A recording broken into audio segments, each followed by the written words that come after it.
Ամեն անգամ ֆուտբոլային շաբաթվա խենթ հանդիպումները դիտելուց հետո թվում է, թե ավելի լավ շաբաթ չի կարող լինել, բայց ամեն անգամ ֆուտբոլը մեզ զարմացնում է եւ իր գեղեցիկ հանդիպումներով հիացնում։ Ողջույն ընկերներ, ձեզ հետ է նորից Վակ Սպորտի Վահագն Ամիրյանյանը եւ ես եկել եմ խոսելու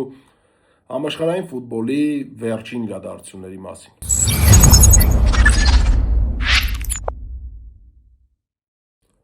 Սկսենք Լիգա 1-ից, Լիգա 1-ում տեղի ունեցան մի քանի խաղեր, որոնք մեր հետաքրքրությունների շրջանակում են եւ չեմպիոնական պայքարի կիզակետում էին։ Առաջին հանդիպումը դա Լանսի հանդիպումն էր սեփական արկիտակ Ռենի հետ, որտեղ Լանսը հերթական հաղթանակը տոնեց։ Ընդհանրապես Լանսը շատ լավ ընթացքով շարունակում է իր տեմպը Լիգա 1-ում, նաեւ հաղթում է Ֆրանսիայի գավաթում։ Եվ այս տեմպով ֆրանսիական ֆուտբոլում իր անունը գրում է, այո, Պարի Սեն-Ժերմենը իր հերթին հաղթեց եւ նորից վերադարձրեց առաջատարի դիրքը, բայց Լանսը այս խաղում կարողացավ հաղթանակ տոնել եւ այս անգամ դժվարություններ ունեցավ, որովհետեւ հենց խաղասկզբում գոլ բաց թողեցին, առաջին խաղակեսի վերջնամասում հավասարեցրեցին խաղի հաշիվը, երկրորդ խաղակեսի սկզբում կարողացան հաշիվը դարձնել արդեն իրենց օգտին, հետո երկրորդ դեղին քարտը ստացավ այնտեղ Ագերը, եթե չեմ սխալվում, եւ կարմիր քարտով հեռացվեց։ Դրանից հետո շատ բարդ րոպեներ էին սպասվում Լանսին, բայց նրանք կարողացան դիմանալ, խաղավերջում խփեցին 10 հոգով նաև երրորդ գոլը եւ կարևորագույն հանդիպումում հաղթանակ տոնեցին եւ վերադարձան առաջին հորիզոնական։ Իհարկե հետո պետք է խաղան Պարի Սեն-Ժերմենը, բայց դրա մասին վերջում։ Հաջորդ հանդիպումը իհարկե Լիոնի հանդիպումն էր Նանտի հարկի տակ, բարդ հանդիպում ստացվեց Լիոնի համար, Լիոնը ընդամենը 1 գոլ կարողացավ խփել եւ 10 հոգով էր երկար ժամանակ խաղում, որտեղ Էնդրիկը կարմիր քարտ ստացավ եւ Լիոնին այս հաղթանակը հնարավորություն տվեց, որպեսզի այս տուրի ավարտից հետո նրանք արդեն լինեն երրորդը եւ Մարսելին շրջանցեն, որովհետև հետո պետք է Պարի Սեն-Ժերմենը հաղթեր Մարսելին։ Այս խաղի կապված մի քանի բան եմ ուզում առանձնացնել։ Առաջինը դա այն էր, որ Լիոնի ֆուտբոլիստներից մեկի նկատմամբ, կոնկրետ Էնդրիկի նկատմամբ կար հատուկ վերահսկողություն եւ շատ մեծ կոպտություն, չափից դուրս մեծ կոպտություն, մի տեսակ տպավորություն էր, որ ամբողջ ներուժը Նանտը դրել էր Էնդրիկին դաշտում ծեծելու վրա եւ դրա մասին անգամ խոսած Լիոնի գլխավոր մարզիչը Ֆոնսեկան խաղից հետո, բայց ի վերջո կարմիր քարտ ստացավ Էնդրիկը, որովհետև երևի չդիմացավ այդ ճնշմանը եւ ստացավ իր բաժին դեղին քարտերը եւ դա վերածվեց կարմիր քարտի։ Այսպես այս խաղի հետաքրքրական մասով սա էր, որ Էնդրիկի հետ կապված նոր աղմուկ է հասունանում ֆրանսիական Լիգա 1-ում, որովհետև կարծես թե վաղուց Լիգա 1-ում չի խաղացել այսպիսի ֆուտբոլիստ, որը շատ է փորձում անհատական անցումների դիմել եւ այդպիսի ֆուտբոլիստերին սովորաբար չեն սիրում եւ շատ են ծեծում դաշտում եւ Էնդրիկն է դրա վառ օրինակներից մեկն է։ Ամեն դեպքում Էնդրիկը այս խաղում գոլ չխփեց, բայց Լիոնը հաղթեց եւ արդեն նրանք երրորդ հորիզոնականում են Լիգա 1-ում։ Եվ տուրի կենտրոնական հանդիպումը Պարի Սեն-Ժերմեն Մարսել։ Սա ֆանտաստիկ ֆուտբոլային հանդիպում էր Պարի Սեն-Ժերմենի կողմից, սա այն Պարի Սեն-Ժերմենն էր, որը վաղուց չկար, սա այն Պարի Սեն-Ժերմենն էր, որին ես անձամբ շատ էի կարոտել, եւ սա այն Պարի Սեն-Ժերմենն էր, որի անցած տարի ես համարում էի բոլոր առաջնություններում գլխավոր ֆավորիտը։ Ֆանտաստիկ հանդիպում Պարի Սեն-Ժերմենի կողմից, հենց խաղի սկզբից մինչև վերջին րոպեն Պարի Սեն-Ժերմենը գերիշխում էր այս խաղում։ Իհարկե այնտեղ խաղասկզբում 0-0-ի ժամանակ եղավ մի դրվագ, որը կարծում եմ դեռևս մամուլի ուշադրության այդքան էլ չի հանդիպել, որտեղ Պարի Սեն-Ժերմենում է եղել, եթե այդ նույն բանը կատարվեր Բարսելոնայի խաղում կամ Ռեալ Մադրիդի խաղում, կարծում եմ հիմա կգնփար համացանցը, բայց խաղի մեկնարկում Վիտինյան շատ կոպիտ խախտում արեց եւ գուցե հնարավոր էր այդ դրվագում Վիտինյային ուղիղ կարմիր քարտով հեռացնել, բայց մրցավարը դեղին քարտով սահմանափակվեց, իսկ դրանից հետո արդեն սկսեց Պարի Սեն-Ժերմենի հիթ շքերթը, սկզբից Դեմբելեն դուբլով աչքի ընկավ, շատ գեղեցիկ էր հատկապես Դեմբելեի երկրորդ գոլը, եթե չեք դիտել անպայման դիտեք, հերթական պերֆորմանսը ի դեպ Ուսման Դեմբելեից, հերթական շքեղ հանդիպումը, այս խաղում 2 գոլ եւ 1 գոլային փոխանցում։ Առաջին խաղակեսում Պարի Սեն-Ժերմենը իր առավելությունը պահեց մինչև վերջ, երկրորդ խաղակեսում արդեն եւս 3 գոլ ավելացրեց, այնտեղ գոլ խփեց Խվիչան, շատ գեղեցիկ գոլ էր Խվիչայի գոլը պարտադիր, դա էլ դիտեք փոխարինման մտնելուց հետո Դեմբելեի գոլային փոխանցումից հետո, այնտեղ Լիկանինը գոլ խփեց նաեւ եւ մտքիցս հրավ թե ով խփեց Եվս մեկ գոլ, մի խոսքով դա այս պահին այդքան էլ կարևոր չի, փաստ է, որ Paris Saint-Germain-ը ֆանտաստիկ ուղղակի ֆուտբոլային դաս տվեց, թե ինչպես է պետք դիմել պրեսինգի, թե ինչպես է պետք գրոհել, թե ինչպես է պետք գոլեր խփել, թե ինչպես է պետք պաշտպանվել, ամեն ինչ հիասքանչ էր անում Paris Saint-Germain-ը, իսկ պայերի ստեղծման տեսանկյունից ուղղակի չգիտեմ, այնտեղ ինչ-որ աննորմալ բաներ էր կատարվում, պատկերացրեք թիմը խփում է 5 գոլ, բայց բացի դրանից 6 անգամ հարվածում է դարպասաձողին։ Բարկոլան ինչպես միշտ մսխում էր իր հնարավորությունները, դերևս այնտեղ շատ ֆուտբոլիստներ կային, որ մսխում էին իրենց հնարավորությունները, կամ բախտը չէր ժպտում Paris Saint-Germain-ին, այնպիսի հանդիպում էր ընթանում, որ Paris Saint-Germain-ը կարող էր հաղթել ոչ թե 5-0 հաշվով, այլ հաղթել օրինակ 15-0 հաշվով կամ չգիտեմ 10-0 հաշվով, այսքան հնարավորություններ ուներ Paris Saint-Germain-ը եւ այն արագությունները, որը ցույց էր տալիս Paris Saint-Germain-ը, այն ֆուտբոլային ինտելեկտը, այն ֆուտբոլային գաղափարախոսությունը, որը մենք տեսնում ենք Լուիս Էնրիկեի մոտ, ուղղակի ֆանտաստիկ է։ Խաղից առաջ Լուիս Էնրիկեն մամուլի ասելույցում նշել էր, որ շատ բարդ է հասկանալ, թե De Zerbi-ն ինչ ֆուտբոլ է խաղալու եւ պետք է խաղի ընթացքում մենք փորձենք հարմարվել De Zerbi-ի առաջարկած ֆուտբոլին։ Սա չգիտեմ, սա երևի թե ինչ-որ անակնկալի հետ կապված ինչ-որ բան էր, որովհետև տպավորությունն էր, որ Լուիս Էնրիկեն այսպես ուղղակի սիրաշահում էր De Zerbi-ին խաղից առաջ, բայց այդ արդեն խաղի մեկնարկից ամբողջությամբ Paris Saint-Germain-ը ցույց տվեց, որ ինքն է թելադրողի տերում լինելու եւ ամբողջ խաղում ճնշում գործադրեց Մարսելի պաշտպանության վրա, ամբողջ խաղում յուրաքանչյուր ասպեկտում գերազանցեց Paris Saint-Germain-ին։ De Zerbi-ի Մարսելի գործերը շատ վատ են, նա Չեմպիոնների լիգայից դուրս մնաց, արդեն լիգա 1-ում 4-րդ հորիզոնականում է, իհարկե պայքարում է Ֆրանսիայի գավաթի համար եւ ես կարծում եմ De Zerbi-ին չեն ների, եթե նա չհաղթի այս տարի Ֆրանսիայի գավաթը, իսկ Ֆրանսիայի գավաթը հաղթելու հնարավորություններ կունենան, որովհետեւ Paris Saint-Germain-ը գիտենք, որ այնտեղ դուրս է մնացել Փարիզից։ Վերջին խաղերը Paris Saint-Germain-ի հաշվի առնելով պետք է նշեմ, որ այս խաղը Paris Saint-Germain-ին վերադարձրեց ֆուտբոլային էլիտա։ Ես չեմ ուզում շտապել ասել, որ սա անցած տարվա Paris Saint-Germain-ն է, բայց կոնկրետ Մարսելի հետ խաղում Paris Saint-Germain-ը խաղաց այնպիսի ֆուտբոլ, ինչպես խաղում էր անցած տարի։ Իհարկե խաղադաշտում չկար Ֆաբիան Ռուիսը, որը շատ կարևոր դերակատարում ունի այս թիմում, չկար Հակիմին, բայց նրանց փոխարինող ֆուտբոլիստները նույն Էմերին, նույն Մայոլուն ֆանտաստիկ տպավորություն թողեցին եւ կարծես թե ընդհանրապես կապ չուներ թե ինչ կազմով է խաղում Paris Saint-Germain-ը, սա այն Paris Saint-Germain-ն էր, որը պետք է հիացներ բոլորին։ Պետք է նաև նշեմ Ուսման Դեմբելեի մասին, այո, նա այս տարի քիչ է խաղում,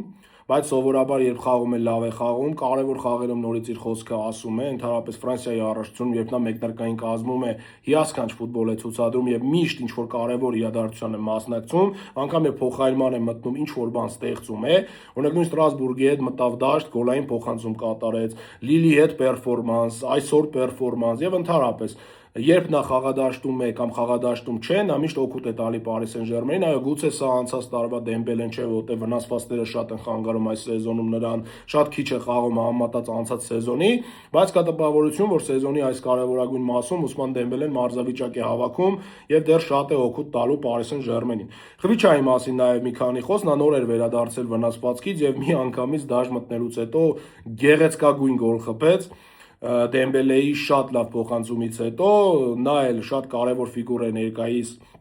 Paris Saint-Germain-ի համար եւ շատ կարևոր է, որպեսզի նա գոլեր խփի։ Դեսիրե Դուե եւս մեկ ֆուտբոլիստ, որը հիասքանչ հանդիպում անցկացեց եւ նորից հարձակման կարևորագույն ֆուտբոլիստներից մեկն է։ Եվ իհարկե Բարկոլան ամեն ինչ հիասքանչ է անում, բացի վերջին հարվածից։ Կարծես թե այս ֆուտբոլիստի մոտ երբեք չի լուծվելու այդ ռեալիզացիայի խնդիրը եւ սա կարծես թե արդեն նախնական դեֆեկտ է այս ֆուտբոլիստի մոտ եւ նա միշտ չի օգտագործելու իր հնարավորությունները, բայց այն ներուժը, որը ունի Բարկոլան իր անցումների, արագության, չգիտեմ, փոխանցումների հետ կապված, պայերի ստեղծման հետ կապված, ամեն ինչ հիասքանչ է այս ֆուտբոլիստի մոտ, բացի այդ վերջին հարվածից։ Այդ վերջին հարվածը միշտ կաղում է նրա մոտ, բայց կարծում եմ սա ժամանակի ընթացքում կուղվի։ Ընդհանուր առմամբ Paris Saint-Germain-ը այս խաղում շատ լավ տպավորություն թողեց եւ վերադարձրեց առաջին հորիզոնականը, նրանք նորից Լիգա 1-ում միանձնյա առաջատար են, բայց ես նորից ինչպես անցած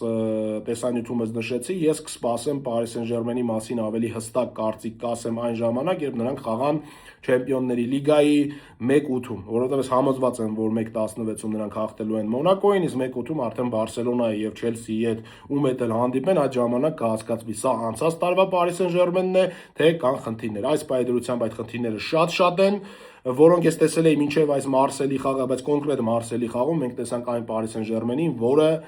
անցած տարի էր։ Իսկ այդ թիմը ֆանտաստիկ էր եւ ախտեց գրեթե բոլոր հնարավոր գավաթները, բացի աշխարհի ակումբային առաջնությունում, որտեղ նրանք եզրափակչում էին։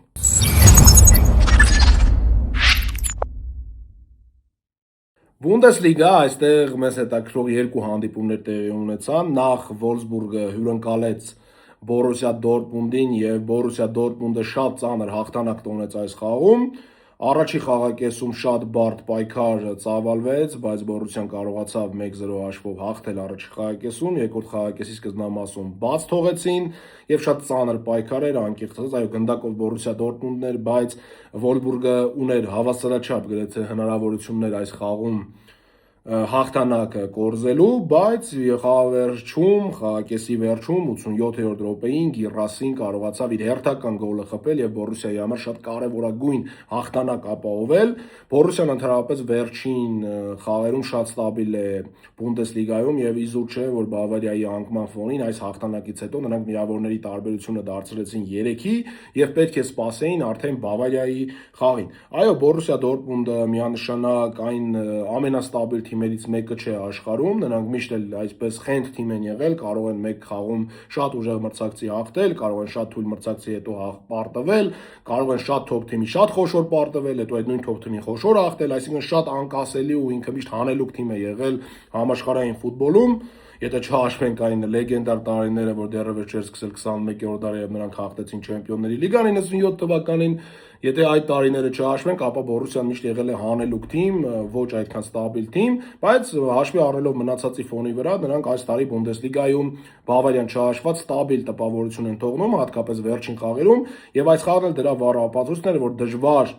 իրադարձություններով լի խաղում նրանք կարողացան հաղթանակ կորզել, շատ կարևորագույն 3 միավոր վաստակել, որովհետև Բավարիան պետք է խաղար Բունդեսլիգայում մի թիմի դեմ, որը վերջին 5 խաղում հաղթել էր, Բունդեսլիգայում 3-րդն էր եւ հնարավոր է, որ Բավարիան միավորներ կորցներ, բայց Բավարիան չէր լինի Բավարիա, եթե այս խաղում չջախջախեր մրցակցին։ Խոսենք հենց այդ հանդիպման մասին, Բավարիա Հոֆենհայմ։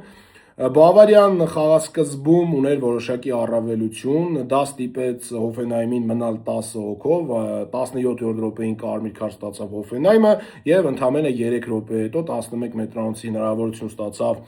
Բավարիան եւ Հարի Քեյնը խփեց իր հերթական գոլը։ Սրանից հետո թվում էր, թե Բավարիան միանգամից ջախջախելու է մրցակցին, բայց պրեսինգի շատ լավ փորձի ժամանակ Հոֆենհայմի ֆուտբոլիստները բռնեցին Նոյերին սխալվելիս, այո, Նոյերը եւս սխալվում է, նա մարդ է եւ որքան էլ նա իդեալական է խաղում ոտքով, երբեմն կարող են այդ փոխանցումները չստացվել։ Եվս այդպիսի դրվագ եղավ, սխալվեց եւ Հոֆենհայմի լավագույն ֆուտբոլիստներից մեկը, եթե ոչ լավագույնը, Կրամարիչը հաշիվը դարձրեց 1-1։ Սրանից հետո Բավարիան շատ արագ ջղայնացավ եւ խաղակեսի վերջնամասում 2 գոլ խփեց, էլի Հարի Քեյնը 11 մետրանոցից խփեց, հետո Լուիս Դիասը խփեց, երկրորդ խաղակեսում եւս 2 գոլ Լուիս Դիասից, այնտեղ Օլիսեն գոլային փոխանցումը կատարեց իր հերթական Լուիս Դիասի գոլերից մեկում եւ Բավարիան ջախջախեց Հոֆենհայմին 5-1 հաշվով, ունենալով տոտալ առավելություն եւ ցույց տալով, որ Բունդեսլիգայում ինչքան էլ ես ունենամ անհաջող ելույթներ, որքան էլ չհաղթեմ որոշ խաղերում, ես երբ պետք լինի, ապա կխաղամ այսպես։ Հենց այսպես էլ ցույց տվեց Բավարիան իր հզորությունը եւ դոմինանտությունը Բունդեսլիգայում։ Եվ ինչու ոչ, նրանք Եվրոպայում էլ այս տարի շատ դոմինանտ են եւ բոլորը սպասում են, թե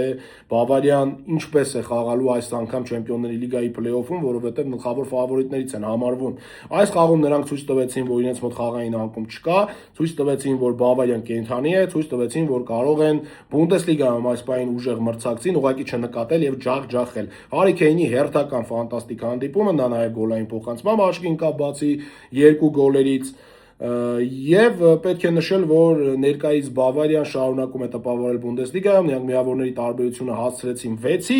եւ նորից պետք է սպասեի Բորուսիան շատ լուրջ ինչ-որ անակնկալների, որ Բավարիան թողնի նրան ավելի մոտենալ։ Թերևս ժամանակը ցույց կտա, տեսնենք թե ինչպես կլինի, անկեն դեպքում Բորուսիա Դորտմունդը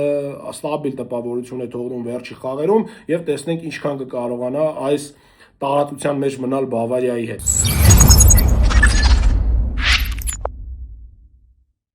Իտալական ֆուտբոլ, իտալական կրքեր, հետաքրքիր դիմակայություններ, լարված պայքարներ, վերջին րոպեներին կորզված հաղթանակներ կամ վաստակած միավորներ, ահա այսպիսին էր Իտալիայի Սերիայի 24-րդ տուրը, որտեղ նշեմ, որ Միլանի եւ Կոմոյի հանդիպումը հետաձգվել է եւ դա տեղի ունենալու փետրվարի 18-ին, Ռոման խաղալու է այսօր, դրա համար այդ խաղի հետ կապված ես չեմ կարող կարծիք արտահայտել եւ խոսենք այն 3 խաղերի մասին, որոնք տեղի ունեցան եւ ես կարող եմ կարծիք արտահայտել։ Առաջինը Ջենովա-Նապոլի, շատ ծանր հանդիպում, շատ կամայական հատկանիշներ Նապոլիի կողմից, շատ բարդ հանդիպում բոլոր ասպեկտներում, արդեն խաղասկզբում 11 մետրանոց ստացան սեփական դարպասին եւ իտալական մամուլը եւ Նապոլիին ուղված մամուլը նշում էր, որ այս դրվագում պետք է չլիներ 11 մետրանոց։ Թերևս մի քանի կրկնապատկեր դիտելիս ես մտածում եմ, որ մրցավարը կարող է նշանակել 11 մետրանոց, ամեն դեպքում տարբեր ռակուրսներ, տարբեր բաներ էին ցույց տալի եւ իրոք բարդ դրվագ էր, բայց իտալական մամուլը եւ հատկապես Նապոլիի կողմը շատ էին վրդոված այս 11 մետրանոցի նշանակումից։ Այդպես Մալինովսկին հաշիվը բացեց, դարձավ 1-0, հետո Նապոլին կարողացավ հավասարացնել հաշիվը Հոյլունդի ուժով, երկրորդ խաղակեսում գոլ բաց թողեց Նապոլին, այնտեղ հաշիվը դարձավ 2-1, հետո 2-2 եւ խաղավերջում 11 մետրանոցով 3-2 Նապոլին կարողացավ վերջի րոպեին միայն վաստակած 11 մետրանոցով հաղթանակ տոնել, բարդագույն հանդիպում, շատ ծանր հանդիպում, այնտեղ նաեւ կարմիր քարտ ստացավ Նապոլին 2-2-ի ժամանակ։ Մի խոսքով բոլոր ասպեկտներում ծանր հանդիպում Նապոլիի համար, բայց Նապոլին կարողանում է այսքան բարդ շրջաններից հետո, այսքան ծանր հարվածներից հետո, հատկապես Յուվենտուսի դեմ 3-0 պարտվելուց հետո իր համար շատ կարևոր հաղթանակ տոնել։ Մի անգամից անցում անենք Սաուսոլո Ինտեր հանդիպմանը, որտեղ Ինտերը նորից չնկատեց մրցակցին, 5-0 հաշվով ջախջախեց, Դի Մարկոն հերթական ֆանտաստիկ հանդիպում է անցկացրել, Հենրիկ Մխիթարյանը հերթական ֆանտաստիկ խաղ է անցկացրեց, ընդհանուր առմամբ Կիվոյի թիմը Իտալիայի Սերիայում, ինչպես արդեն նախկին տեսանյութում էի նշել, շարունակում է փայլել, ամեն ինչ հիասքանչ է անում եւ իրոք բոլոր առումներով կա տպավորություն, որ Ինտերը այս Սերիայի գլխավոր ֆավորիտն է լինելու մինչև վերջ եւ շատ հավանական է, որ Սկուդետոն նրանք կնվաճեն, որովհետեւ ամբողջությամբ կենտրոնացած են Սերիայի վրա եւ բոլոր խաղերում շատ տպավորիչ հաղթանակներ են տոնում։ Այս խաղն էլ դրա բացառիկ հնարավորություններից մեկն էր ցույց տալու, ինչը Ինտերը ցույց տվեց 5 անպատասխան գնդակ մրցակցի դարպասը։ Եվ տուրի կենտրոնական հանդիպումը Յուվենտուս-Լացիո։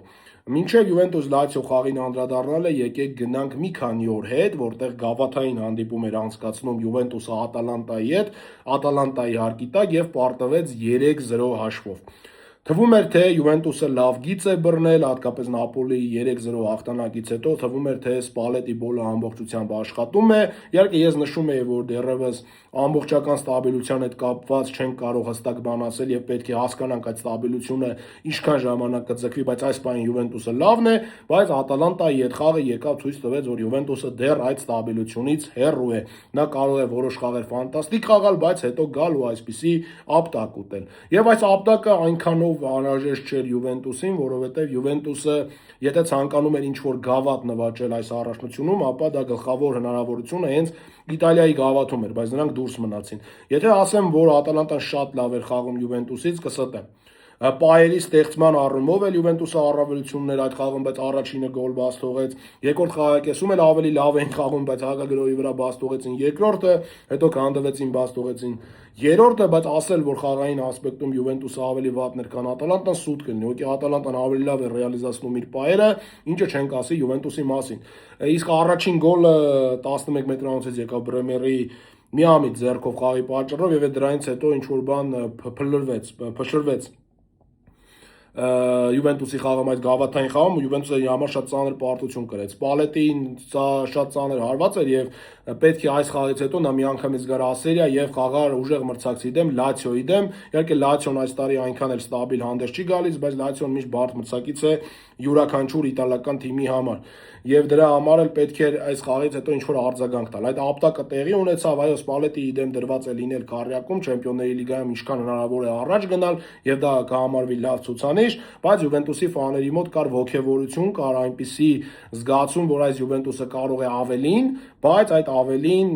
փաստորեն դեռևս պատրաստ չէ եւ դեռևս այդ ստաբիլությունը Յուվենտուսին ստանալու համար ժամանակ է հարկավոր։ Այս խաղը ամբողջությամբ Ատալանտայի խաղը դրա մասին էր, որ պետք է չէ միանգամից օթեր բարձանալ, պետք է քայլ առ քայլ սպասել, տեսնել թե Յուվենտուսը ինչ կանի։ Ամեն դեպքում Յուվենտուսի խաղային ասպեկտում Յուվենտուսում շատ բան է փոխվել Սպալետիից հետո, Յուվենտուսը ավելի լավն է մրցակիցներից եւ պայերի ստեղծման առումով, եւ խաղով եւ ավելի շատ գնդակով է լինում ուղղակի Յուվենտուսի խնդիրը հիմա շատ դեպքերում դա ռեալիզացնելու մեջ է։ Մրցակիցները ավելի լավ են ռեալիզացնում իրենց պայերը, քան Յուվենտուսը։ Անցնենք արդեն Ասերիայի Լացիոյի հետ խաղին, որովհետև այս խաղերը շատ փոխկապակցված էին, թե ինչ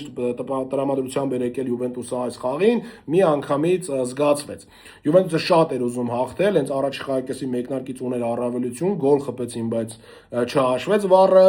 Եվ կար խաղային առավելություն առաջի խաղակետում, չի ասի շատ մեծ, բայց Յուվենտուսը ավելի լավ ֆուտբոլ էր խաղում, քան Լացիոն, բայց առաջինը գոլը խփեց Լացիոն, լեգենդար Բարսելոնայի Սան, Լամասիայի Սան Պեդրոն, 37 տարեկանում շարունակում է Լացիոն կարևոր գոլեր խփել եւ խփեց, հենց առաջի խաղակեսի վերջնամասում խփեց, հաշիվը դարձավ 1-0 եւ այդպես էլ թիմերը գնացին ընդմիջման։ Երկրորդ խաղակեսում Յուվենտուսը միանշանակ 2-3 անգամ ավելի լավ խաղաց, քան Լացիոն, բայց արդեն երկրորդ խաղակեսի սկզբում Յուվենտուսը նորից գոլ բաց թողեց, ոչ անհրաժեշտ գոլ բաց թողեց, հաշիվը դարձավ 2-0 եւ հիմա արի այս գլուխ կոտրուկի տակից դուրս արի, մտածեց Սպալետին եւ դուրս եկավ։ Յուվենտուսը արագ արձագանքեց 59-րդ րոպեին Մքենին հաշիվը դարձրեց 1-2 եւ դրանից հետո Յուվենտուսը ուներ բացահայտ առավելություն։ Առաջի խաղակեսում էլ Յուվենտուսը խաղով ավելի լավն էր, բայց երկրորդ խաղակեսում այդ առավելությունը ակնհայտ էր։ Յուվենտուսը շատ պայեր էր ստեղծում։ Իհարկե երբեմն նաեւ հակակրոնների վրա Լացիոն ունենում էր որոշակի վտանգավոր պայեր, բայց հիմնականում խաղը ամբողջությամբ անցնում էր Յուվենտուսի առավելությամբ եւ դա հստակ ցույց են տալիս նաեւ XG-ները։ Եթե դուք խաղը չեք դիտել, կարող եք այդպես էլ նայել ստատիստիկայով ակնհայտ Յուվենտուսը ավելի լավն էր, 30+ հարված էր կատարել այս խաղում եւ արժանի չէր միանշանակ պարտության։ Եվ այդ ամենը փոխհատուցվեց խաղավերջում Կալուլուն խփեց նաև երկրորդ գոլը եւ Յուվենտուսը շատ կարևոր իր համար քամբեկ իրագործեց 2-2, իհարկե Յուվենտուսը կցանկանար այս խաղում հաղթել, իր համար շատ կարևոր էր այդ հաղթանակը, որովհետեւ եթե այսօր Ռոման հաղթի, նրանք կհավասարվեն արդեն Յուվենտուսին, իսկ Յուվենտուսը պոկվել էր Ռոմայից եւ 4-րդ տեղում էր հստակորեն, իսկ հիմա կարող է կիսել այդ 4-րդ հորիզոնականը Ռոմայի հետ, եթե այսօր Ռոման հաղթի։ Ընդհանուր առմամբ Յուվենտուսի հետ կապված ուզում եմ նշել, որ խաղային ակնհայտ տարբերություններ կան, թիմը սովորաբար մրցակիցներից ավելի լավ է խաղում, բայց Յուվենտուսում կա որոշակի ռեալիզացիայի խնդիր, կա որոշակի պաշտպանողական խնդիրներ, որոնք կարծում եմ ժամանակի ընթացքում կլուծվեն, բայց այդ ամենահիմնական խնդիրը Յուվենտուսի դա ստաբիլությունն է։ Յուվենտուսը դեռևս չի գտել այն ֆուտբոլային խաղի բալանսում այն ստաբիլությունը, որը նրան կտա արդյունք։ Եթե Յուվենտուսը դա գտնի, ապա հատկապես մյուս տարի, եթե իհարկե Սպալետին մնա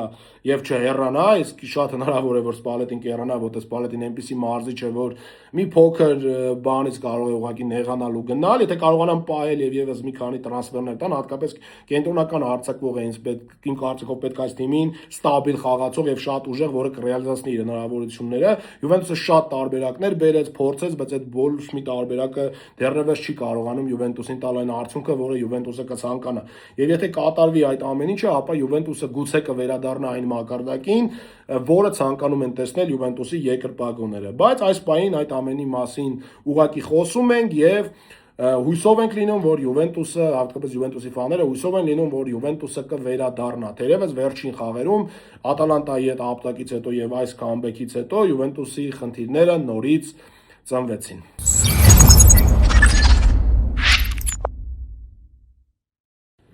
Նորից ժամանակն է խոսելու մեր չսիրելի առաջնության մասին, Լա Լիգայի ֆուտբոլը, նորից Ատլետիկոն իր հանդիպումն անցկացրեց, նորից Բարսելոնան իր հանդիպումն անցկացրեց, նորից Ռեալ Մադրիդը իր հանդիպումն անցկացրեց այդ անիծյալ Մեստալիայում։ Եվ եկեք սկսենք Ատլետիկո Մադրիդի հանդիպումից, Ատլետիկոն խաղում էր Բետիսի հետ, ընդամենը մի քանի օր առաջ գավաթային խաղում նրանք Բետիսի հարկի տակ ուղղակի չնկատեցին Բետիսին եւ 5-0 հաշվով հաղթեցին այդ թիմին։ Բայց եկան Լա Լիգա եւ պարտվեցին նույն Բետիսին, Անտոնին շատ շքեղ գոլով հաղթանակ պարգևեց Բետիսին, բայց այս խաղում ընդհանուր առմամբ ես խաղի մասին չեմ խոսելու, ուղղակի խոսելու եմ երկու կարևոր հանգամանքների մասին։ Առաջինը նրանից, որ Ատլետիկոն ամբողջությամբ կենտրոնացել է այլ առաջնությունների վրա եւ Լա Լիգային նա ուղղակի այսպես մատերի հետևից է նայում, լուրջ չի վերաբերվում, դա արդեն ակնհայտ է, որ այս խաղում էլ հստակ երևաց, որ նրանք չէին խաղում այն նույն մոտիվացիայով, ինչ խաղում են նույն Չեմպիոնների լիգայում, նույն Իսպանիայի գավաթում եւ կարծես թե կա հստակ առաջադրանք Ատլետիկո Մադրիդի դեմ դրված, որ նրանք պետք է հաղթեն Իսպանիայի գավաթը, որտեղ նրանք ամբողջ ուժերը դնում են Իսպանիայի գավաթի վրա, բայց իրենց բախտից հակառակ մրցակից ստացան կիսաեզրափակում շատ ուժեղ մրցակցի Բարսելոնային, որը Իսպանիայի գավաթի գլխավոր ֆավորիտն է։ Մի քանի օր հետո նաև խաղալու են այդ գավաթի հանդիպումը, շատ հետաքրքիր կլինի, ես կարծում եմ այդ հանդիպման մասին մենք հաջորդ ամփոփիչ տեսանյութում անպայման կխոսենք։ Եվ այս խաղի հետ կապված մի դրվագ եմ ուզում անդրադարձնել, որտեղ նորից փայլեցին իսպանացի մրցավարները։ Երկրորդ խաղակեսում Գրիզմանը խփում է գոլ, այո, այնտեղ գուցե կար խաղից դուրս վիճակ, գուցե չկար, ես չեմ կարող այդ հարցի պատասխանը տալ, դա պետք է որոշեր VAR համակարգը, բայց VAR համակարգը չգիտես ինչու ոչ пассив խաղից դուրս իրավիճակի ժամանակ, որտեղ եթե կար խաղից դուրս վիճակ, ապա միլիմետրեր եւ դա կարող էր միայն որոշել VAR-ի այն համակարգը, այն խաղից դուրս իրավիճակների համակարգը, որը այդ պայերին որոշում է ավտոմատ կերպով, չգիտես ինչու, գլխավոր մրցավարին կանչում են VAR-ը դիտելու, որպեսզի նա որոշի, այստեղ կա խաղից դուրս իրավիճակ, թե ոչ։ Դե ինչպես անձեն աչքով պետք է նա դա որոշեր, կմնա գաղտնիք։ Բայց մրցավարը գնում է նայում է եւ որոշում է, որ այնտեղ խաղից դուրս իրավիճակ կար։ Թե ոնց կմնա գաղտնիք։ Ես նորից եմ կրկնում, այստեղ դիտարկել, որ դա пассив խաղից դուրս իրավիճակ էր, դրա համար էր մրցավարը գնացել դիտելու, ուղղակի աբսուրդ էր, որովհետև չկար ընդհանրապես նման բան։ Այնտեղ ուղղակի պետք էր հասկանալ ֆուտբոլիստը առաջ է մրցակցի ֆուտբոլիստից, թե ոչ, եւ դա պետք է աներ խաղից դուրս իրավիճակը ազդարարող սարքը, որը ունի իսպանական ֆուտբոլը, թե ինչու կանչեցին մրցավարին, դա կմնա գաղտնիք։ Չգիտեմ, վառում ինչ էին շնչում։ Ընդհանուր այս խաղի հետ կապված շատ ասելու բան չկա, սա էր ամենայդ դիտարժան պահը, որի մասին ես ուզում եի խոսել։ Բետիսը հաղթեց, Ատլետիկո Մադրիդը ձախողվեց, որովհետև մտքերով արդեն Բարսելոնայի հետ խաղն էր նա խաղում։ Տեսնենք, թե ինչքանով այս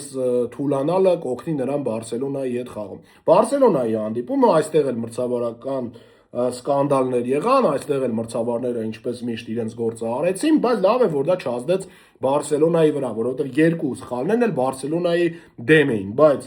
լավ է, որ դա չազդեց Բարսելոնայի վրա եւ Բարսելոնան կարողացավ հաղթել։ Խաղի հետ կապված խաղի մեկնարկում Մալյորկան ավելի լավն էր խաղում եւ հատկապես Բարսելոնայից դուրս եկած Լամասիայից ծնած Յան Վիրջիլը ֆանտաստիկ տպավորություն էր թողնում, ոքի չէր երիքում ֆուտբոլիստին այդ վերջին արվածը, վերջին փոխանցումը, երևում էր, որ երիտասարդը, երևում է, որ շատ ցանկությամբ է խաղում, դրա համար շատ դեպքերում վերջին որոշումը այդքան է լավ չի կայացնում, բայց խաղասկզբում ուղղակի պատուհաս էր դարձել Բարսելոնայի պաշտպանների համար եւ հատկապես Կունդեի, որովհետեւ ուղղակի մեկը մեկի հետևից պայր էր ստեղծում Մալյորկայի համար, բայց Մալյորկան այդ վերջին փոխանցումը, վերջին հարվածը շատ վատ էր կատարում եւ ոչ մի կերպ չկարողացավ բացել խաղի հաշիվը։ Հետո Բարսելոնան վերցրեց խաղի թելը, Լևանդովսկիի գոլից հետո այստեղ ինչ որ մարդիկ նշում էին, որ չգիտես ինչու այս գոլը պետք է չհաշվեր, բայց մաքուր գոլ էր, ուղղակի դա իսպանական մամուլը ինչպես միշտ իր հիմար թեզերով եթում է առաջ։ Այդ դրվագից հետո երբ որ Լևանդովսկիի գոլը եղավ, երբ Բարսելոնայի խաղը այդքան էլ լավ չէր ստացվում, դրանից հետո Բարսելոնան ամբողջությամբ վերցրեց խաղի ղեկը եւ հատկապես երկրորդ խաղակեսում ուներ բացահայտ առավելություն, Մալյորկան ուղղակի ոչինչ չկարողացավ անել, ես անգամ չեմ հիշում դիպուկ հարված կատարել են երկրորդ խաղակեսին, թե ոչ, որովհետեւ ամբողջությամբ խաղը վերցրել էր Բարսելոնան եւ անում էր ինչ ուզում էր։ Յամալը հերթական շքեղ գոլը խփեց, հետո նաեւ եղավ երրորդ գոլը Բարսելոնայի եւ Բարսելոնան հաղթեց այս խաղում 3-0 հաշվով, բայց այս խաղում ինչն էր հետաքրքիր։ Առաջի խաղակեսում դրվագներից մեկում պաշտպանը Մալյորկայի ձեռքով խաղաց ակնհայտ, այսպես էր ձեռքը դիպավ այստեղ փոխանցման ժամանակ, բայց այդ դրվագը ընդհանրապես չուսումնասիրվեց։ Դա կոպիտ սխալ էր, իմ կարծիքով VAR-ը պետք է միջամտեր եւ այդ դրվագում նշանակեր 11 դրված։ Եվ երկրորդ խաղակեսում եղավ դրվագ, երբ Յամալը անցման գնաց, նրան նկատմամբ ակնհայտ խախտեցին կանոնները, մրցավարը կանգնած էր հենց դեմ դիմաց, չտեսավ, VAR-ը չգիտես ինչու միջամտեց կամ չմիջամտեց, այնտեղ տպավորություն էր, որ միջամտեց, բայց ոչինչ չտեսավ։ Թե ինչպես չտեսավ կմնա հանելու, որտեղ այդ դրվագում ակնհայտ կանոնների խախտում կար Յամալի նկատմամբ։ Նորից իսպանական ֆուտբոլում սկանդալներ են, բայց լավ է, որ այդ սկանդալները եւ այդ սխալ որոշումները չազդեցին Բարսելոնայի խաղի վրա եւ Բարսելոնայի հաղթանակի վրա, որովհետեւ եթե ազդեն, ես պատկերացնում եմ եմ Բարսելոնայի երկրպագուների արդար բողոքը, ջղայնությունը եւ այլն եւ այլն։ Սա է իսպանական ֆուտբոլը, սա է իսպանական մրցավարությունը։ Այո, ես 7-8 ամիս առաջ որոշել եմ, որ այլևս չեմ խոսելու, բայց իմ համբերության բաժակը լցվեց եւ ես իմ տեսանյութերում այսուհետ անդրադառնալու եմ այդ իսպանացի գրողի տարած մրցավարներին, որոնք կարծես թե մեկ-մեկ միտումնավոր են անում այսպիսի բաներ ու ինչպես չեն տեսնում այսպիսի բաներ, ես չգիտեմ։ Չեմ հասկանում ինչ է կատարվում իսպանական մրցավարությունում։ Եկե շատ ուրիշ երկրներում են լինում սխալներ, բայց այս մակարդակի կոպիտ սխալներ միայն Իսպանիայում են, գրեթե ամեն խաղի, գրեթե յուրաքանչյուր խաղում։ Ես խոսում եմ կոնկրետ, չգիտեմ, սովորաբար Բարսելոնայի, Ռեալի եւ Ատլետիկոյի խաղերից, բայց հավատացեք, լիքը այլ խաղերում էլ լինում են մրցավարական սխալներ։ Նույն օրինակ վերջին, եթե չեմ սխալվում, Մալյորկա Սևիլիա հանդիպում էր, եթե չեմ սխալվում, որտեղ խայտարակ 11 մետրանոց նշանակվեց։ Բայց դա էական չէ։ Անցնենք նաև Ռեալ Մադրիդի խաղի մասին խոսենք, այստեղ ինչ որ երկար բան խոսելու չկա, շատ քիչ ինտենսիվությամբ անհետաքրքիր հանդիպում, երկու խաղակեսերում էլ, որտեղ Ռեալ Մադրիդը կարգի եւ ֆուտբոլիստների որակի հաշվին եւ լավ պաշտպանվելու հաշվին կարողացավ հաղթել։ Վալենսիան ընդամենը 1 հնարավորություն ունեցավ այս ամբողջ խաղի ընթացքում եւ դա եղավ 1-0-ի ժամանակ երկրորդ խաղակեսում։ Կարերասը ֆանտաստիկ գոլ խփեց ծափահարություններ։ Մբապեն վատ ֆուտբոլ էր անցկացնում, բայց նորից կարողացավ գոլ խփել եւ մեկ դրվագի վրա եմ ուզում նաեւ անդրադառնալ այս խաղում, որտեղ Վալենսիայի երկրպագուները նորից ցույց տվեցին իրենց դեմքը։ Հիմա էլ հո չկար Վինիսիուսը չէր խաղում, բայց նրանք որոշեցին այս անգամ էլ դարձնել հրեշին Մբապեին եւ վերևից կոչել Մբապե անառակի որդի ամբողջ երկրպագուական շարքով։ Ինչու՞։ Այս ժամանակին այսպես էլ Վինիսիուսին հրես սարքեցին, հիմա էլ Մբապեի հանդեպ նույն բանը արեցին։ Հարցեր, ինչու է այդպես լինում եւ ինչու ոչ մեկը դրա մասին չի խոսում։ Իհարկե ձեզ հետաքրքիր չէ դա։ Այսքանը Ռեալ Մադրիդի խաղի հետ կապված, այստեղ ավելի ասելու բան չկա, ոչ մի արտառոց բան չի կատարվել, միայն պետք է նշենք, որ Arbeloyan 4 խաղ անընդմեջ հաղթում է Լա Լիգայում, ինչը լավ ցուցանիշ է, այդպես 6 մարզիչ է ընդամենը կարողացել, նա 6-րդն է, այդպես ցուցանիշ ուներ նաև Չաբի Ալոնսոն, բայց ժամանակը ցույց տվեց, որ դա ոչինչ չի նշանակում։ Ռեալ Մադրիդում խնդիրները շարունակվում են, Ռեալ Մադրիդիների պետք է մոտենալ խաղ առ խաղ, եւ ժամանակը մնացածը ցույց կտա։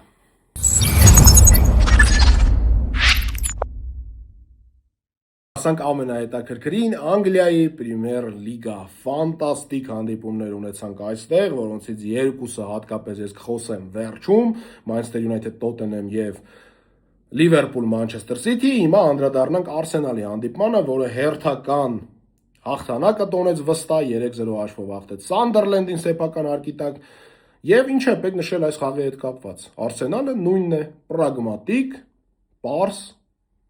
երբեմն անհետաքրքիր, երբեմն անարդյունավետ գնդակների հետ կապված, բայց այս խաղում եւ արդյունավետ գնդակների հետ կապված 3 գոլ խփեցին, եւ պրագմատիկ ինչպես միշտ եւ անհետաքրքիր ինչպես միշտ, այո, վերջական անհետաքրքիր հանդիպումը Arsenal-ի կողմից, ես խոսում եմ իմ ընկերներից մեկի հետ Arsenal-ի երկրպագու եւ նա այսպես է ասում, ասում է ես շատ եմ ուրախանում, որ նրանք այսպիսի արդյունքներ ունեն եւ հաղթում են, բայց խնդրում եմ գոնե ձեր երկրպագուների համար երբեմն խաղացեք հետաքրքիր։ Եկե այնպես չէ որ Arsenal-ը միշտ է անհետաքրքիր խաղում, բայց հիմնականում այդ պրագմատիկ ֆուտբոլն է, հիմնականում այդ մրցակցին ընդհանրապես ոչինչ թույլ չտալն է եւ իրոք դրանով Arsenal-ը այս պահին աշխարհում ամենաուժեղ թիմն է, ես ամեն անգամ սա փաստում եմ, բայց պետք է նշեմ, որ այս խաղի մասին ես չեմ կարող դնել եւ խոսալ օրինակ 1 ժամ։ Այո, շատ ցանկության դեպքում կարող եմ դետալ առաջի րոպեից ամեն դրվագին անդրադառնալով խոսալ, բայց դա ոչինչ չի տալու, որովհետեւ ավել ասելու բան չկա։ Սա նույն Arsenal-ն է, պրագմատիկ ֆուտբոլով, անհետաքրքիր ֆուտբոլով, որը հաղթում է բոլորին, որովհետեւ բոլորից ուժեղ է այսպիսի ֆուտբոլով։ Այսքանը Arsenal-ի խաղի հետ կապված, Գյոկերեշի դուբլը մոռացա նշեմ, որ վաղուց Գյոկերեշը գոլը չէր խփում եւ այս խաղում դուբլ գրանցեց, այդ առումով շնորհավորում եմ Գյոկերեշին եւ Arsenal-ի երկրպագուներին։ Wolverhampton Chelsea առաջի խաղակեսում Palmer-ի վերադարձն էր, սա հետ-տրիկ 2-11 մետրանոցից գոլ իհարկե, բայց ֆուտբոլում 11 մետրանոցը ֆուտբոլի մաս է, ընկերներ, եթե դեռևս չգիտեք, ուղղակի չգիտես ինչու դա դառնում է ֆուտբոլից դուրս եւ խաղում է Real Madrid-ը, բայց երբ խաղում է օրինակ Chelsea-ին, Bavarian եւ լինում են լիքը 11 մետրանոցներ, ապա այո, դրանք ֆուտբոլի մաս են համարվում, երբ խաղում է Real-ը, ֆուտբոլի մաս չի համարվում, դա էլ իհարկե հայտնի է եւ նմանատիպ ինչ որ բաներ, ամեն դեպքում կատակը դնենք մի կողմ, այսօր մի տեսակ շատ կատակասեր եմ երևում կարծես թե։ Չելսին առաջ խաղակեսում վճռեց խաղը, երկրորդ խաղակեսում որ ասեմ ինչ որ բան արեց սուտ կլինի, որպեսզի այնտեղ կարողացավ կրճատել հաշիվը գեղեցիկ գոլով եւ 3-1 Չելսին իր համար կարևորագույն հաղթանակ է տոնում եւ փակում է բոլոր այն բերանները, որոնք նշում էին, որ Ռոսիանորը գուցե չի հաջողելու։ Այս պահին Ռոսիանորը պարտվել է միայն Արսենալին 2 խաղերում, մնացած բոլոր խաղերում հաղթել է։ Թերևս Չելսիի մասին հստակ կարծիք կարող են կազմել, երբ նա հանդիպի թոփ թիմերի։ Ես սպասում եմ այդ թոփ թիմերի խաղերին, բայց ընդհանուր առմամբ Չելսին նորից ինչ որ յուրահատուկ բան չարեց, բայց խաղաց ֆուտբոլ, հաղթեց, ունի արդյունք։ Սա է կարևորը։ Manchester United Tottenham։ Ես ամեն անգամ մեծ հիացմունքով եմ խոսում Manchester United-ի մասին, ինչ Մայքլ Կարիգը գլխավոր մարզիչն է։ Ուղղակի պետք է ճշտել, Մայքլ Կարիգը գլխավոր մարզիչն է, թե շատ ուժեղ վարսահարդար, որը հոգնել է այն երկար մազերով տղայից եւ ցանկանում է կտրել նրա մազերը, որովհետեւ արդեն 4-րդ անընդմեջ հաղթանակն է տոնում Manchester United-ը եւ 5-րդին մնաց շատ քիչ։ Իսկ 5-րդ մրցակիցը լինելու է West Ham-ը, որը անկեղծ ասած, եթե չհաշվենք Chelsea-ի դեմ պարտությունը, վերջին 5 խաղերից 4-ում հաղթել է եւ լավ մարզավիճակում է։ Որքան էլ նրանք դուրս մնալու շեմին են APL-ից։ Եվ պետք է նշել, որ Manchester United-ը խաղասկզբում ընդհանուր առմամբ հավասար տպավորություն էին թողնում երկու թիմերն էլ, United-ը ավելի սուր էր հեռահար հարվածների միջոցով, հետո եղավ կարմիր քարտը Ռոմերոին, որը 100%-անոց կարմիր քարտ էր, եւ դրանից հետո Manchester United-ը ամբողջությամբ վերցրեց խաղի ղեկը, անկյունայինի գրոսմայստերական խաղարկումից հետո, ֆուտզալային, այսպես ասած, խաղարկումից հետո Մբեումոն բացեց խաղի հաշիվը, հետո Manchester United-ը կարող էր եւս մի քանի գոլ խփել, եթե չլիներ Վիկարիոյի ֆանտաստիկ սեյվերը, եւ երկրորդ խաղակեսում ամեն ինչ ունեցավ իր տրամաբանական ավարտը։ Manchester United-ը տրամաբանական վերջակետ դրեց այս ամեն ինչին, երկրորդ խաղակեսում խփեց եւս 1 գոլ եւ 2-0 հաշվով հաղթեց Tottenham-ին։ Manchester United-ի վերադարձն է սա, ընկերներ, ես չգիտեմ, բայց շատ նման է դրան։ Manchester United-ը 4 տպավորիչ հանդիպում է անցկացրել եւ այդ 4 խաղերից 3-ը եղել են մեծ 6-ի դեմ խաղերում։ Arsenal, Manchester City, հիմա էլ Tottenham։ Սա ուղղակի ֆանտաստիկ է, այնինչ անում է Manchester United-ը եւ Մայքլ Կարիգը շքեղ է։ Դնել եւ նայել Manchester United-ի խաղերը հաճույք է։ Ես ուղղակի չգիտեմ, Manchester United-ը ինձ համար հիմա ամենահետաքրքիր թիմերից մեկն է եւ գուցե մարզավիճակի առումով նրանք լավագույն մարզավիճակ ունեցող թիմերից մեկն են։ Այդ մանր խաղարկումները, այդ կոմբինացիաները, այդ հեռահար հարվածները, Բրունո Ֆերնանդեշը, որը հերթական շքեղագույն հանդիպումը անցկացրեց այս խաղում, միշտ խաղա այսպես Բրունո, երբ որ դու խաղում ես այսպես, իրոք դու ֆանտաստիկ ես, դու շքեղ ես, ես քեզ շատ եմ սիրում, երբ որ դու խաղում ես այսպես Բրունո, միշտ խաղա այսպես։ Manchester United-ը հիասքանչ է։ Հաջորդ տուրում West Ham-ի հետ, դուրսդեմ West Ham-ը չի դառնա Prime Բրազիլիայի ավակական, Մայքլ Կարիգը կհաղթի 5-րդ խաղն անընդմեջ եւ այն երկար մազերով տղան այլևս չի հայտնվի համացանցում։ Սա կարծում եմ բոլորի ցանկությունն է, իսկ այդ տղայի հետ կապված եւ ընդհանրապես Մայքլ Կարիգի վարսահարդար լինելու հետ կապված մեմերը եւ հումորները, որպեսզի ամբողջովին ամփոփեք, ես ցանկանում եմ նաեւ այդ թեմայի մասին մի քիչ խոսել, իմ կարծիքով կոնկրետ այդ տղան չի ուզում, որ իր մազերը կտրեն, որովհետև նա այդպես է հայտնի դարձել եւ իմ մոտ չգիտես ինչու կա տպավորություն, որ նա չի տանջվում այդ մազերով, այլ հակառակը, դա դրան հայտնի է դարձել եւ նա գուցե չուզենա, որ Manchester United-ը հաղթի West Ham-ին, բայց կարծում եմ ես եւ ինձ նման շատերը ցանկանում են, որ Manchester United-ը հաղթի նաեւ 5-րդ խաղն անընդմեջ։ Իսկ հիմա տուրի կենտրոնական հանդիպումը, ֆուտբոլային գեղեցկություն, ֆուտբոլային շքեղություն, որտեղ էլի կային մրցավարական հարցեր, բայց ես չէի ուզի այս խաղը ամբողջությամբ այդպես պրոյեկտվել մրցավարության վրա, որովհետև դա հաստատ անելու է իմ լավ ընկեր Գևորգ Մալաքյանը։ Իմ տեսանյութը հավանաբար ավելի շուտ կլինի, բայց խոսելով Գևորգ Մալաքյանի հետ ես հասկացել եմ, որ նա իր տեսանյութում շատ բուռն է արձագանքելու այս խաղի մրցավարական դրվագներին, դրա համար ես կփորձեմ իմ կարծիքը այսպես թեթև արտահայտել, հետո դուք կլսեք մեր Գևի բողոքները, որի իրավունքը նա իհարկե ունի, կարծում եմ, թերևս ես մի քիչ ուրիշ ձև եմ մտածում, համեմատաբար իրեն որոշ դրվագների հետ կապված։ Դա էլ գուցե գալիս է նրանից, որ ես որպես չեզոք երկրպագու եմ դիտել այդ խաղը, իսկ նա որպես երկրպագու Լիվերպուլի։ Թերևս դա ժամանակը ցույց կտա, ես դեռևս չգիտեմ, թե Գևը ինչ է նկարելու, բայց ենթադրում եմ ինչ է նկարելու։ Սկսենք այս խաղի սկզբից։ Manchester City-ն հենց խաղասկզբում ուներ մեծ առավելություն, Լիվերպուլի մոտ ոչինչ չէր ստացվում, հենց խաղասկզբում Էրլինգ Հոլանդը մեն-մենակ մնաց Ալիսոնի դեմ դիմաց, բայց չկարողացավ գոլ խփել, բայց այո, հետո City-ն լավն էր գնդակով, բայց չէր կարողանում ստեղծել շատ հնարավորություններ, գրեթե պայեր չկային, Այնտեղ եւս հիշվում է եւս մեկ Հոլանդի արված, որը շատ վտանգավոր չէր սուր անկյունից, բայց ընդհանուր առմամբ խաղային ասպեկտում Լիվերպուլը ոչինչ չէր կարողանում առաջարկել, գնդակով Սիթին էր, ավելի լավն էր Սիթին, բայց չէր կարողանում պայեր առաջարկել։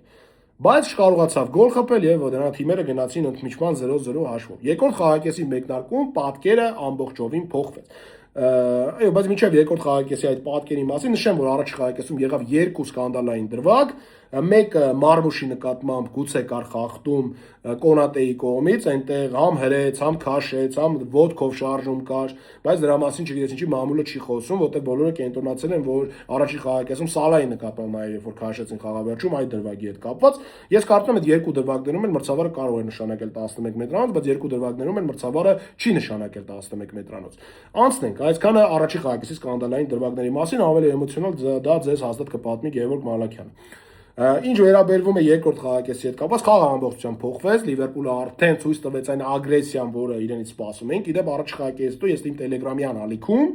գրել էի հենց սրա մասին, որ ես սպասում եմ, որ երկրորդ խաղակեսում կտեսնեմ ավելի ագրեսիվ Լիվերպուլ, որտեղ Լիվերպուլը այնպեսի տպավորություն է, որ Anfield-ում չի խաղում, բայց երկրորդ խաղակեսում պատկերը ամբողջովին փոխվեց։ Եվ այստեղ գուցե եկավ Manchester City-ի այդ անեծքը երկրորդ խաղակեսների 2026 թվականին, որովհետև 2026 թվականին Manchester City-ն շատ վատ է խաղում երկրորդ խաղակեսերում, գոլ չի խփում գրեթե, միշտ ձախողվում է, դրա վառ օրինակ է հենց վերջին նույն Տոտենհեմի հետ հանդիպումներ, երկրորդ խաղակեսում կասե թիմը անջատվում է, ամեն ինչ կարծես տալիս է առաջի խաղակեսում եւ երկրորդ խաղակեսում անջատվում է։ Այդպեսին է նաեւ Անգլիայի լիգայի գավաթի կիսաեզրափակիչ երկրորդ հանդիպումը, երբ որ City-ն առաջի խաղակեսում վճռեց ամեն ինչ 3 գոլ խփեց, բայց երկրորդ խաղակեսում անջատվեց եւ այնտեղ Էլանգան հաշիվը դարձրեց 3-1 եւ այդպես էլ ավարտվեց։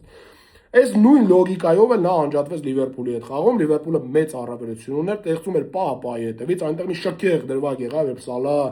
ձախ ոտքով դրսի մասով շքեղագույնս փոխանցում կատարեց Էկիտիկեին, բայց Էկիտիկեն գլխով շեղարվածեց, այս փոխանցումը ուղղակի շեդևեր էր, եթե չեք դիտել անպայման դիտեք, այս խաղը եթե չեք դիտել, դրեք սկզբից մինչև վերջը, որտեղ հիասքանչ հանդիպում էր, տուրի լավագույն հանդիպումն էր բոլոր top 5 լիգաների շրջանակում, ես գերագույն հաճույք եմ ստացել այս խաղը դիտելիս, ես վայելել եմ այս խաղը։ Լիվերպուլը այդպես ստեղծում էր անընդհատ պահեր, եւ ի վերջո Լիվերպուլը բացեց խաղի հաշիվը, բայց ինչպես բացեց աննորմալ, ֆանտաստիկ, շեն շող տուգանային հարվածով Սոբոսլայի կողմից։ Իհարկե այստեղ հարցեր կան Դոնարումային, հարցեր կան թե ինչի նա պատ կանգնացրեց ընդամենը 2 ֆուտբոլիստի։ Կա տպավորություն, որ նա թերագնահատ է Սոբոսլային։ Ես ուրիշ բացատրություն այստեղ չեմ գտնում, որովհետև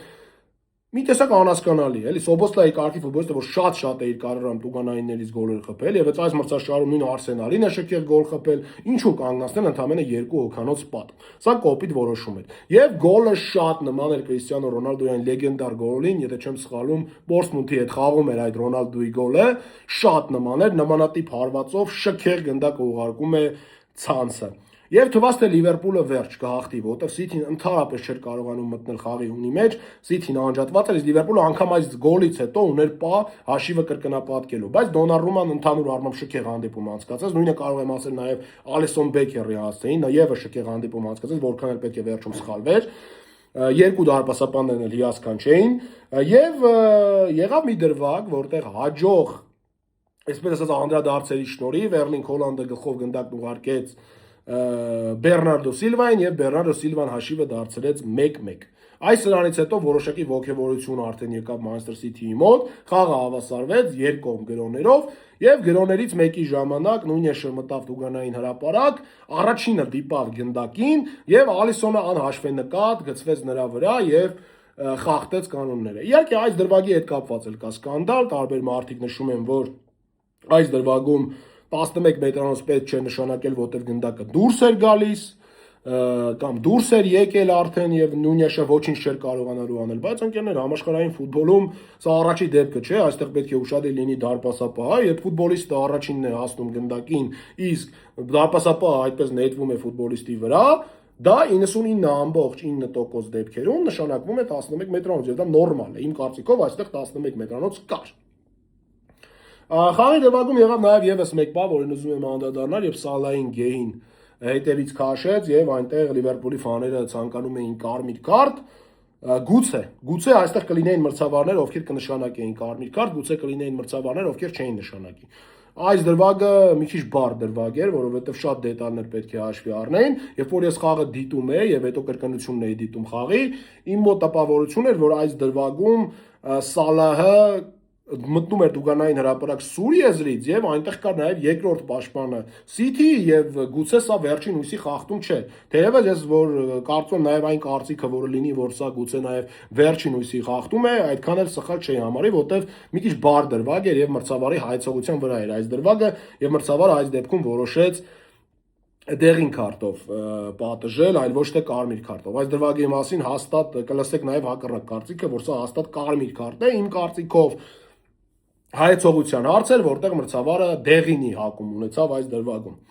Եվ Էրլինգ Հոլանդը իրացրեց 11 մետրանոցը, վստահաբար, շատ վստահարված 2-1 City-ին չեմպիոնական բնավորություն է ցույց տալի մի խաղում, որտեղ նրանք լավն էին առաջի խաղակեսում, բայց վատն էին երկրորդ խաղակեսում, կարողանում են ամբողջությամբ թեքել իրավիճակը իրենց կողմը, հետո Լիվերպուլը իհարկե նետվեց առաջ, Բուրրն այնտեղ Ալիսոն Բեկերը նաև գնաց եւ եղավ մի զավեշտալի դրվագ, շատ զավեշտալի դրվագ, երբ որ Շերկին դաշտի կենտրոնից գնդակը ուղարկում էր դեպի դարպասը եւ Հոլանդի ու Սոբոսլայի պայքարը։ Սկզբից Սոբոսլայի ակնհայտ խախտում է կանոնները Հոլանդի նկատմամբ, հետո Հոլանդն է խախտում արդեն Սոբոսլայի նկատմամբ եւ գնդակը հայտնվում է դարպասում։ Շատ ծիծաղելի դրվագ, շատ հետաքրքիր դրվագ, շատ, ինչպես ասեմ, զավեշտալի դրվագ եւ միաժամանակ շատ ծանր դրվագի վերջո Լիվերպուլի համար, որովհետեւ այս դրվագից հետո մրցավարը պետք է շատ ծանր որոշում կայացներ։ Մրցավարը օրենքի տեսանկյունից ամեն ինչ ճիշտ է արել, որովհետև այս դրվագում, եթե սկզբից Հոլանդի նկատմամբ խախտում չլիներ, իսկ հետո Հոլանդը չխախտեր, գուցե մրցավարը ոչ մի ձև չէր միջամտի եւ գնդակը կհայտնվեր դարպասում եւ ամեն ինչ կարգին կլիներ։ Կամ եթե մենակ Հոլանդի նկատմամբ լիներ այդ խախտումը եւ գնդակը հայտնվեր դարպասում, մրցավարը չէր անդրադառնա այդ դեպքին, բայց քանի որ վերջում նաեւ Հոլանդը խախտեց կանոնները եւ դրա համար էլ գնդակը հայտնվեց, որտեղ Սոբոսլայը կհասներ այդ գնդակին մեծ հավակնությամբ, ապա մրցավարը պարտավոր էր վառով դիտել այս դրվագը եւ հասկանալ թե ինչ է տեղի ունեցել։ Մրցավարը դիտեց դրվագը եւ ցույց տվեց կարմիր քարտ։ Սա նշանակում է, որ պետք է գոլը չեղարկվի եւ նշանակվի տուգանային հարված։ Այստեղ ամեն ինչ 4 կանոնակարգով ճիշտ է։ Բայց ես օրինակ կարծում եմ, եթե մրցավարը այստեղ մի քիչ 4 օրինակարգից այն կողմ գնար եւ հաշվեր, որ գոլ է եղել եւ լավ, հիմա Սոբոսլայը խախտել է, Հոլանդն էլ հետո է խախտել է, ոչինչ, մի քիչ 4 օրինակարգից կարող էր իմ կարծիքով այն կողմ գնալ եւ այս կարմիր քարտը չտալ եւ հաշվել երրորդ գոլը։ Եվ այդ դեպքում ամեն ինչ ավելի ինձ թվում է լավ կլիներ, Լիվերպուլի ֆաների տրամադրությունն էլ ավելի շատ չէր ընկնի, որտեվ հիմա Սոբոսլայի խոսում էին, որ 3 խաղ պետք է որակազրկվի, բայց հետո հաստատվեց, որ 1 խաղ է որակազրկվելու։ Սրան Բուրրն արձագանք տվեց Սլոթը մամուլի ասուլիսի ժամանակ, նշելով, որ եթե դա 4 օրենքով կարմիր քարտ է, ապա նույնը ինչ արել է Գեհին Սալայի նկատմամբ, ապա դա էլ պետք է կարմիր քարտ լիներ։ Մի խոսքով այնտեղ Սլոթը եւս դժգոհ էր մրցավարությունից։ Սովորաբար Գվարդիոլան խոսում է մրցավարությունից, բայց այս խաղում ոչինչ չխոսեց եւ կարծում եմ նորմալ է, որ չխոսեց, որովհետեւ հաղթել էր City-ին, եղել է դեպքի, որ նաև հաղթած կարող է խոսել, բայց սա այդ դեպքը չէր, որովհետեւ այստեղ հիմնականում այնպիսի միջադեպեր էին, եթե կար ինչ-որ անգամ օգնություն ինչ-որ մի թիմի կողմ, ապա ավելի շատ կար City-ի կողմ, քան Լիվերպուլի։ Սա կարծում եմ եւս հստակ է, բայց միանշանակ ասել, որ Լիվերպուլին այս խաղում ամեն ձև խանգարեց մրցավարը, ես այդ կարծիքին համաձայն չեմ։ Եվ շատ դեպքերում ես կարծում եմ, որ մրցավարը ճիշտ որոշումներ է կայացրել եւ կային դրվագներ, որոնք հայեցողության հարց էին, որտեղ հայեցողությունը գուցե ավելի City-ի կողմն էր, քան Լիվերպուլի։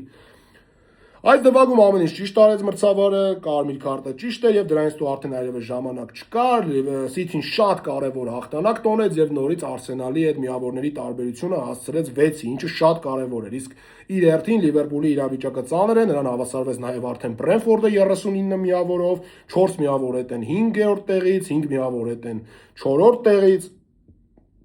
Եվ պետք է Լիվերպուլը շատ աշխատի, կարծում եմ իհարկե Չեմպիոնների լիգան լինելու է իրենց գլխավոր նպատակը, մամուլում էլ դրա մասին շատ է խոսվել, որ եթե Չեմպիոնների լիգան չհաղթի Լիվերպուլը, ապա Սլոտին կհեռացնեն եւ հավանական տեխնացուներից մեկը Չաբի Ալոնսոն է այդ ղեկի համար, բայց Երբ որ մենք հաշվի ենք առնում այս իրավիճակը, ապա ամբողջությամբ ռիսկը դնել Չեմպիոնների լիգայի վրա, որ այնտեղ անպայման հաղթելու են, իհարկե չի լինի։ Ես կարծում եմ, որ ԱՊԼ-ն այս տարի եւս UEFA-ի ռեյտինգով ստանալու է 5-րդ տեղը Չեմպիոնների լիգայում, որտեղ անգլիական թիմերը ֆանտաստիկ ֆուտբոլ են խաղում։ Դրա համար Լիվերպուլը պետք է ամեն ինչ անի, որ գոնե լինի 5-րդը, որտեղ ես գրեթե համոզված եմ, որ 5-րդ տեղը եւս տալու է Չեմպիոնների լիգայի ուղեկիր։ Դերևս եկե դեռ շատ խաղեր կան, կարող է շատ բան փոխվել, բայց այս պայմանավորությամբ տպավորություն կա, որ Չելսին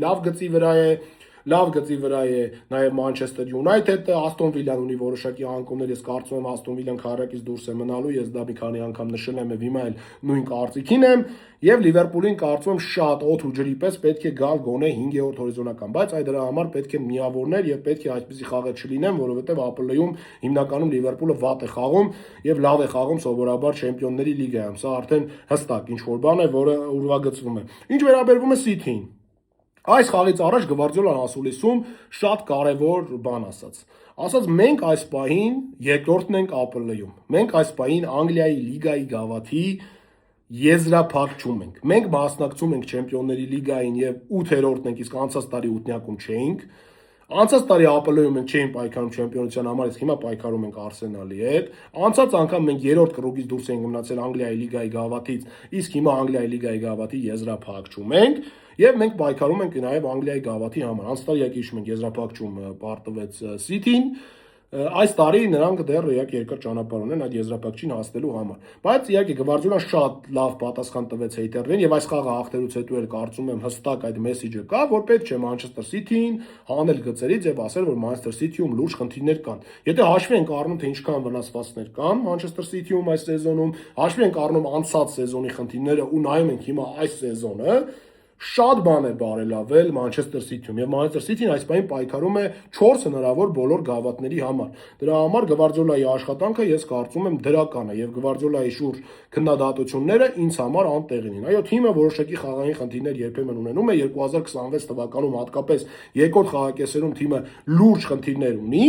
բայց խաղային տեսանկյունից, խաղային առումով ես տեսնում եմ, որ Մանչեսթեր Սիթին գնալով փորձում է առաջ քայլ անել։ Այս խաղն էլ վառ օրինակ է, որ նրանք ունեն բնավորություն։ Այո, այս խաղը իմ կարծիքով օրինաչափ կլիներ, եթե ավարտվեր ոչ ոքի Լիվերպուլը իմ կարծիքով արժանի չէր պարտության, բայց օրինաչափության տեսանկյունից այս դիմակայությունում պարզ է, որ Լիվերպուլը պետք է չպարտվեր, բայց այն ինչ արեց Մանչեսթեր Սիթին, դա խոսում է բնավորության մասին, դա խոսում է չեմպիոնական բնավորության մասին, որ այսպիսի բարդ դասավորվող խաղում նրանք կարողացան ճիշտ օգտագործել մրցակցի սխալները, ճիշտ կողմնորոշվել եւ կարողանալ հաղթանակ տանել, ինչը շատ կարեւոր է Սիթիի համար։ Սիթին դեռևս խաղ է ունենալու Արսենալի հետ սեփական արկի տակ եւ եթե նա կարողանա մաքսիմալ կրճատել հնարավորությունները միջև այդ խաղը, նա կարող է իհարկե պայքարել նաեւ ԱՊԼ-ում չեմպիոնության համար։ Սա շատ կարևոր է։ Նայեք, նրանք խաղ ունեն նաև Արսենալի հետ Անգլիայի լիգայի գավաթի եզրափակում, որը եւս թեժ է լինելու եւ ես անամբեր սպասում եմ նաև այդ հանդիպմանը։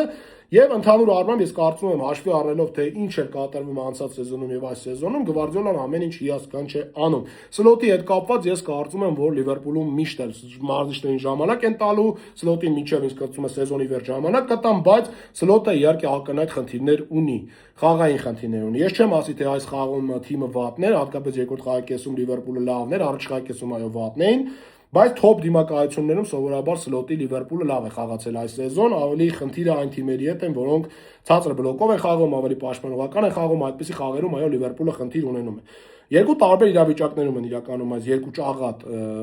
մարզիչները, մեկը հանճարեղ ճաղատ Գվարդիոլան, մեկը դեռևս ավելի շարլատանի կողմ տանող ճաղատ Սլոտը։